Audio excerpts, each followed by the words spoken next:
Hi, my name's Brent Nicholas. I'm executive producer on Amazing Spider-Man the video game. Today I've got a chance to actually show you one of the coolest things I think, is we finally brought Spider-Man back to Manhattan. It's your playground like you've never seen it before. Navigation for the game has been totally revamped from the ground up. We've actually taken the camera and pulled it much closer to Spider-Man. As I'm swinging through the city, it actually gives you a much stronger sense of velocity and speed, but more than anything else, you get a sense of vertigo as you're leaping from the top of a skyscraper all the way down to the levels close to the street. One of the things that I actually get to use throughout the game, I've got this cool new Oscorp branded cell phone that I can use to give access to my missions, to show me what's going on in the city. The Osphone actually gives me the ability to tap into police frequencies and get word of all the crimes that are happening throughout Manhattan. We've actually got petty crimes that are happening throughout the city at all times, whether it's car chases, bank heists. It's constantly happening throughout the city and it changes over the course of the game. One of the things I'm going to show you real quick is I'm going to jump in and help a civilian who's actually getting accosted by some thugs. So watch for a sec while I actually take these guys out.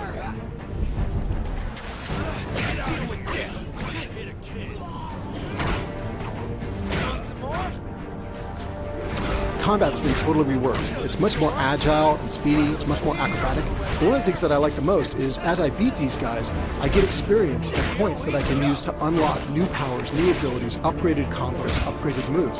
So I highly encourage you guys to try it all out and see how far you can get. So now that I've saved that civilian, I'm going to go ahead and web swing over to another nearby encounter where there's a police car chase that's about to take off in the city. On my way there, I'll show you guys how WebRush actually gives me the option to choose and select my destinations in the environment. One of the things you can see here is that this is WebRush when I'm using it for navigation purposes. And I actually get the option to look around the environment around me and pick what destinations I want. I can either pick one of the ones that's been highlighted by the game as a cool destination for Spidey, or I can actually define it myself and launch directly towards the center of my screen. One of the coolest things about it is it lets you interact with the environment like never before. You can run off walls, you can run up walls, you can bounce off of flagpoles and spin around them.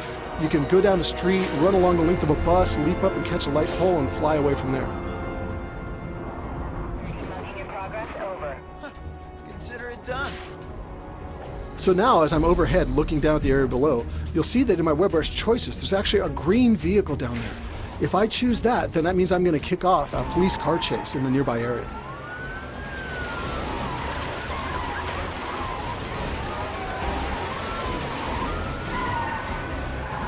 So now as the car chase gets underway, and I kind of get an idea for the environment that's taking place in, watch now as I use a combination of web swing and WebRush and web shot to take these thieves out of action.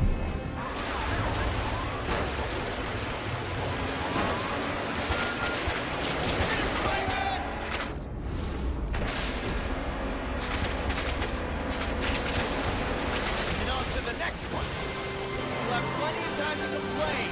In jail. So now I've beaten that guy, I wanted to say thanks for watching. We're super excited about the game and can't wait to hear your feedback once you get your hands on it as well. The game's going to be on shelves June 26th in the US and available globally June 29th. So be sure to go and pre-order your game and get some exclusive content like play as Stan Lee or even play as Rhino and get to smash around Manhattan yourself.